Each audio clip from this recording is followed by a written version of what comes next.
Halo bro semuanya, selamat datang kembali di channel Automoto. Mungkin dari kalian semua yang mencintai kelas superbike mengenali salah satu motor flagship Yamaha yang suaranya benar-benar eksotis ini. Sosok motor ini adalah Yamaha R1. Sebuah motor yang telah melegenda selama beberapa dekade belakangan karena raungan mesin CP4-nya yang begitu indah.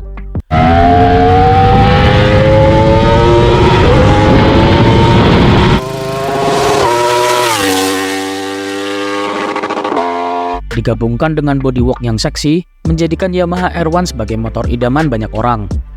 Namun sebuah kabar duka datang dari Yamaha R1, bahwasanya Yamaha R1 ini tidak akan dikembangkan kembali demi mengejar standar emisi Euro 5+. Lantas kenapa hal tersebut bisa terjadi? Bagaimana strategi Yamaha dalam mengatasi hal tersebut? Dan apa yang akan terjadi di masa depan? Mari kita bahas bersama-sama.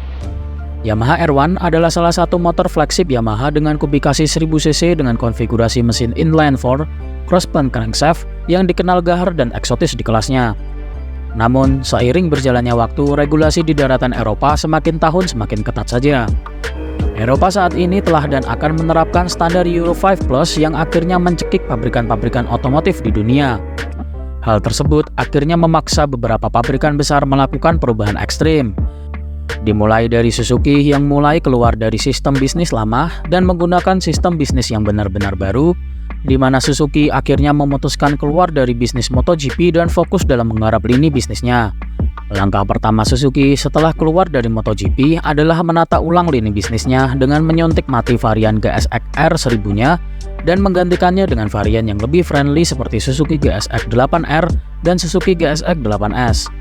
Hal tersebut ditempuh demi mengejar penjualan secara global yang diincar oleh Suzuki.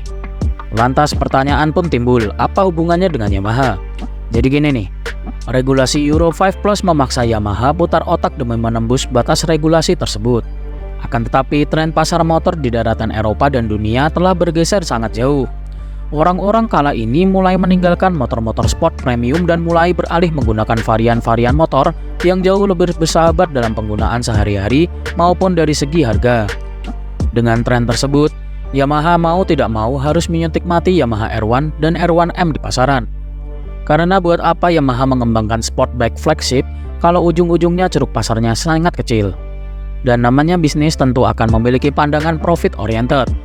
Lantas, mari membandingkan Yamaha R1 dengan varian-varian motor Yamaha lainnya, seperti varian mesin CP3 seperti MT-09, XSR 900 atau bahkan Tracer 9, yang dalam segi penjualan masih sangat bagus dibandingkan penjualan Yamaha R1 dan juga R1M.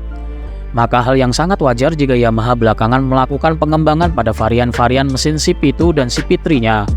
Tengok saja varian CP3 di mana Yamaha hampir sering memberikan update besar-besaran. Sebut saja Yamaha MT-09 yang baru saja mendapatkan upgrade, varian XSR 900 yang mendapatkan update signifikan dengan tagline heritage-nya, dan tak lupa varian Tracer 9 yang mendapatkan banyak update kenyamanan penunjang kegiatan touring para bikers. Lalu ada juga varian CP2 yang diisi oleh motor-motor seperti MT-07, Tracer 07, XSR 700, dan juga varian keluarga R terbaru yaitu Yamaha R7. Hal tersebut tentu menjadi pertimbangan besar Yamaha dalam mengambil keputusan besar menyuntik mati varian R1 dan juga R1M-nya. Lantas terbersit sebuah pertanyaan di kepala kita semua. Apakah Yamaha R1 dan R1M benar-benar akan punah, hancur, dan tidak pernah diproduksi lagi? Jawabannya tentu saja tidak. Walaupun Yamaha Eropa memberikan konfirmasi bahwa akan menyuntik mati Yamaha R1 dan R1M di pasaran, namun kabar baiknya adalah Yamaha tetap akan menjual varian R dan R1M ini hanya pada kebutuhan balap. Hal tersebut sudah dilakukan oleh Yamaha pada varian Yamaha R6 yang akhirnya hanya dijual terbatas pada lingkungan balap saja. Jadi rider tak perlu khawatir karena mereka tetap akan menemukan Yamaha R1 dan R1M baru yang dijual walau statusnya yang hanya track use only. Selanjutnya pertanyaan baru lainnya muncul. Siapakah pengganti Yamaha R1 dan R1M ini di pasaran?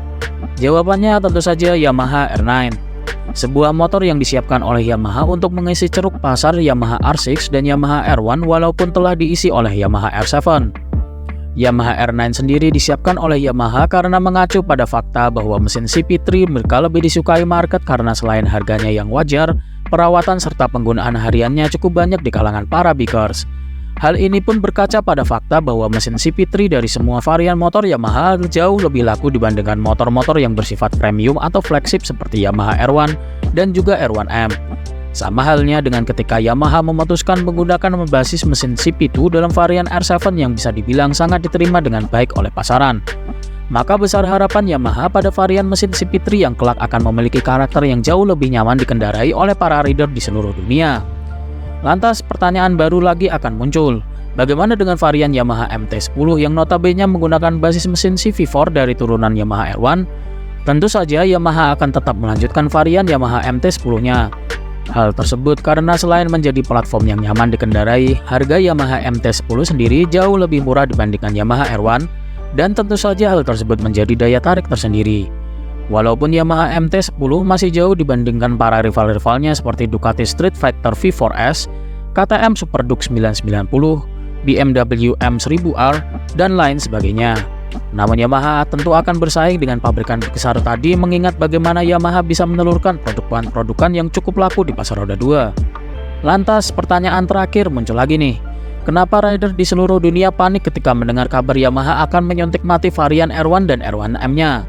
Jadi gini nih, meskipun kabar tersebut baru dikonfirmasi oleh Yamaha Eropa, Yamaha berpandangan bahwa pasar Eropa adalah pasar utama mereka setelah pasar Amerika.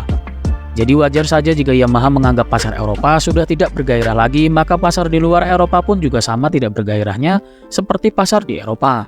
Meskipun kepanikan tadi dapat terobati dengan kabar yang juga menyebutkan bahwa Yamaha akan menjual R1 dan R1M-nya dalam varian balap dan juga akan hadirnya Yamaha R9, namun tentu saja publik dibuat bertanya-tanya. Inikah akhir dari era mesin inline 4 setelah sebelumnya Suzuki telah hengkang dan menyuntik mati varian GSX R1000-nya? Karena tidak dapat dipungkiri suara mesin 4 silinder segaris merupakan sebuah suara yang sangat digemari banyak orang di seluruh dunia.